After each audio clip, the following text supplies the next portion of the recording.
Media మిత్రులందరికీ నమస్కారం.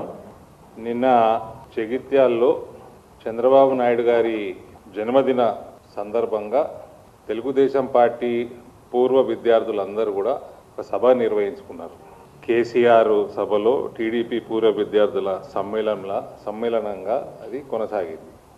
టీడీపీలో ఇంతకుముందు ఉన్నటువంటి కేసీఆర్, జీవన్ రెడ్డి, ఎల్ రమణ, రాజేశం గౌడ్, విద్యాసాగర్ రావు, గంగుల కమలాకర్, కొప్పుల ఈశ్వర్ వీళ్ళందరూ కూడా సభ పెట్టుకొని చంద్రబాబు నాయుడు గారి జన్మదినం చాలా ఘనంగా జగిత్యాల్లో సెలబ్రేట్ చేసుకున్నారు.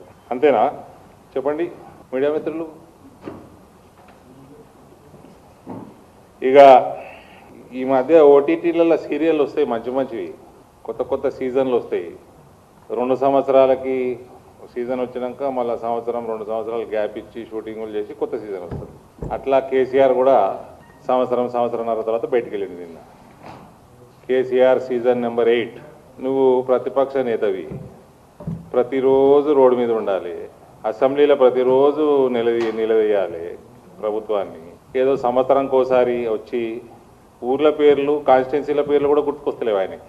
నేను కేసీఆర్ 60లలో ఉన్నాడు అనుకున్నా, అసలు ఏజ్ కూడా చెప్పేసుకున్నాడు ఆయన. నిన్న 72 అని, అంటే నెక్స్ట్ ఎలక్షన్కి 75 ఉంటాడు ఆయన. కేసీఆర్ శకం ముగిసిందయ్యా. ఊరికే నీ కొడుకు కోట్లు వేయరని చెప్పి నువ్వేదో ప్రయత్నాలు చేయకు. It is over. ఈయన చాలా పాయింట్లు మాట్లాడిండండి. ఇగో ఇవన్నీ ఇటు నిండిపోయింది పేజు. ఈయన దుబాయ్ వలసలు మీద మాట్లాడిండు. చాలాసార్లు వలసలు ఆపుతా అనేక పొంకనాలు కొట్టిండు కేసీఆర్. 2 చేసిండు, 2 వలసల్ని వాపసు తెచ్చిండు, వలస పక్షుల్ని. ఒకటి కేటీఆర్, ఒకటి కవిత. ఇక్కడ పునరావాసం ఇచ్చిండు. ఈ 2 తప్ప కేసీఆర్ ఎన్ఆర్ఐలకి ఎలగబెట్టింది ఏమీ లేదు.